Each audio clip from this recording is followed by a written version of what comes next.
아이고, 손님도 없는데 왜 이렇게 쓰레기가 많아? 손님은 2명인데 쓰레기는 뭐 10명 왔다 갔네, 진짜로. 아, 손님한테 하는 얘기가 아니야. 아휴, 손님도 없고. 아이고, 어서오세요.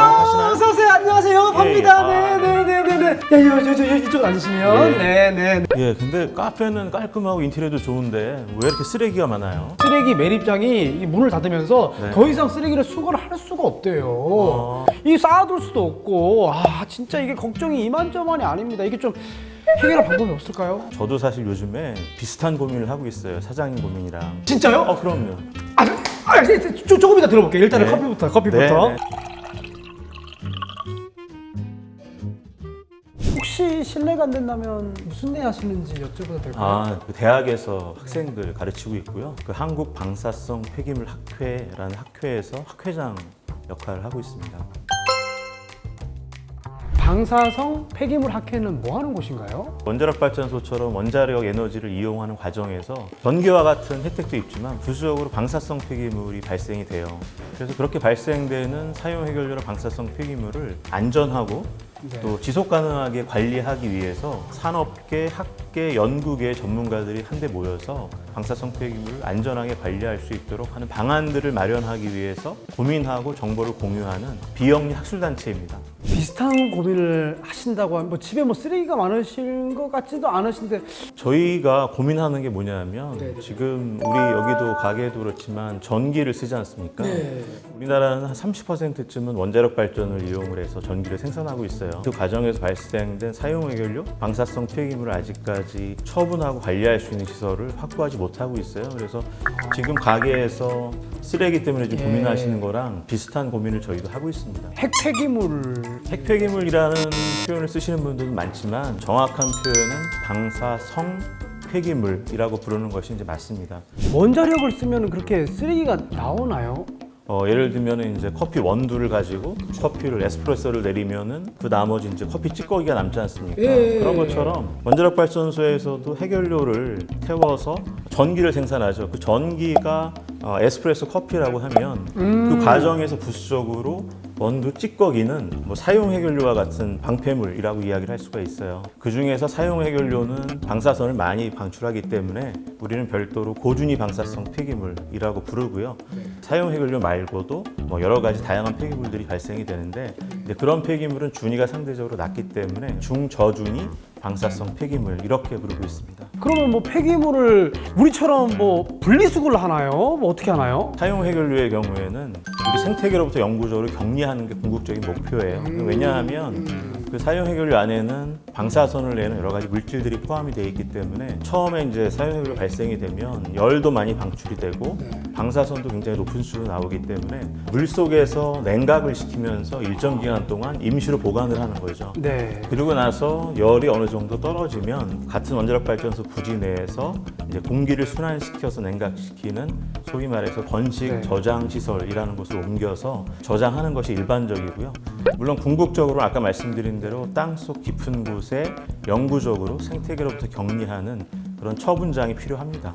궁금한 게 그동안에 했던 그런 폐기물들을 어떻게 처리를 해왔는지 궁금하거든요. 우리는 아직까지 최종 처분장이 없기 때문에 원자력 발전소를 운영하면서 발생됐던 사용 해결료를 다 임시로 저장을 하고 있는 그런 상태죠. 제가 지금 쓰레기를 봉투에 묶어가지고 카페에 두듯이 원자력 발전소 안에서 안전하게 저장을 하고 있는, 보관하고 있는 그런 단계라고 이해하시면 될 것 같아요. 그러면 사실 저희 카페에서도 이렇게 둘기가 한계가 있잖아요. 얼마나 쌓여있나요? 발생된 사용 해결료 양이 작년 말 기준으로 보면 18,900톤 정도 됩니다. 그게 얼마나 되는지. 예를 들어 드리면 이제 우리나라 국민 인구수로 나누면 약 368g 정도 됩니다. 좀 쉽게 이해하기 위해서 설명을 드리면 우리가 식당에서 고기를 주문을 하잖아요. 그러면 1인분이 보통 한 150g에서 200g 정도 됩니다.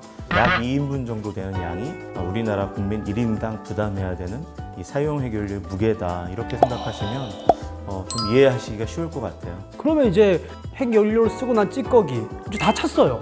다 차면 이제 어떻게 해야 되죠? 우리나라 통계로 보면 네. 2030년, 한 6년 정도 남았죠. 일부 원전에서 사용 해결료 저장할 수 있는 공간이 가득 찬다고 해요. 2030년. 얼마 안 남았네요. 저장할 수 있는 공간이 점점 줄어들고 있으니까 문제가 생기기 전에 추가로 저장할 수 있는 공간을 확보하는 게 필요하죠.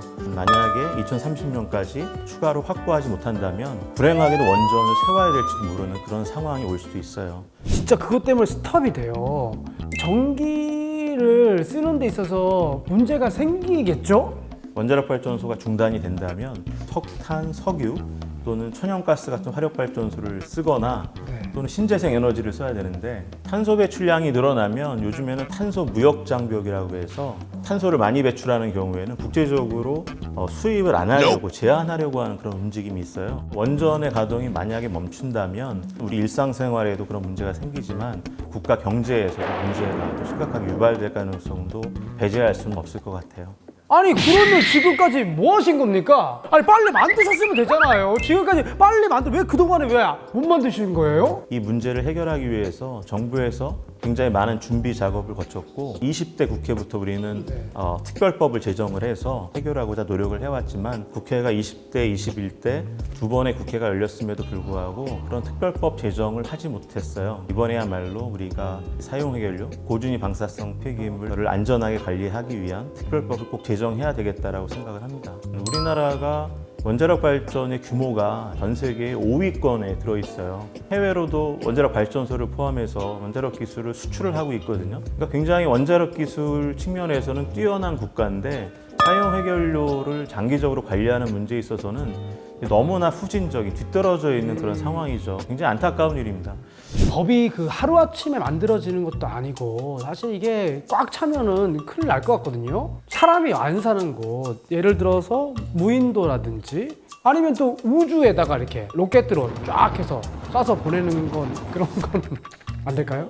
예를 들어서 무인도의 경우에는 네. 사람이 살지는 않지만 무인도를 관할하는 행정구역들도 있고 또 무인도 주변에는 결국은 또 사람들이 거주하게 되는 거죠. 그래서 아까 말씀드린 특별법 같은 것들이 이제 필요하게 될 것이고요. 방사성 폐기물을 로켓에 실어서 발사를 하다가 중간에 문제가 생겨서 실패한다라고 하면 전 지구적인 어떤 오염이 발생할 수도 있고 그런 위험이 아직까지는 무시할 수 없는 그런 상황인 거죠. 많은 고민 끝에 나온 것이 땅속 깊은 곳에 처분해서 우리가 살아가는 생태계로부터 영구적으로 격리하자는 심층 처분 방식이 유일하게 실행 가능한 또 기술적으로 안전한 그런 처분 방식으로 인정이 되고 있습니다. 땅속 깊은 곳에 묻는다고요? 그렇죠.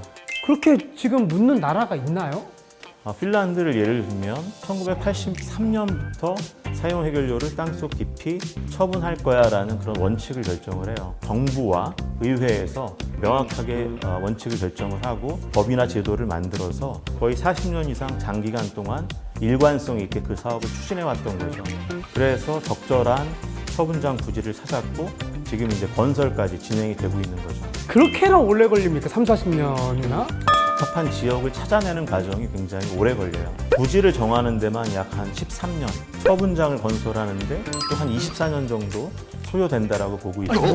왜 그렇게 오래 걸리죠? 국민들의 동의를 확보하면서 진행해야 되고 또 기술적으로도 굉장히 철저하게 장기적인 안전성을 확보해야 되기 때문에 시간은 걸리지만 그렇게 차근차근 또 철저하게 진행할 수밖에 없다는 그런 특징이 있어요.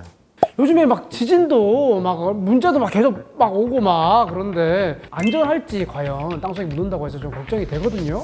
충분히 그런 걱정을 하실 수가 있어요. 그런데 우리가 생각할 수 있는 수준의 지진, 이거를 설계 지진이라고 하는데 이 설계 기준 지진 이내의 지진이 일어날 경우에는 공학적인 방벽들이 손상되지 않고 사용 해결료를 안전하게 가둘 수 있고요. 그보다도 더 높은 규모의 지진이 발생할 경우에는 그 지진이 발생했을 때 예상되는 영향들을 모델을 만들어서 평가를 해서 우리 국민이나 환경상의 위해를 방지하는 수준 이내임을 확인을 하는 거죠.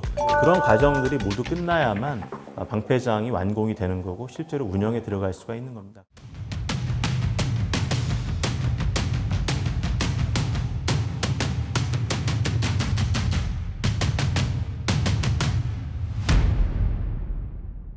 앞으로 지금 어떤 계획이 있으신지.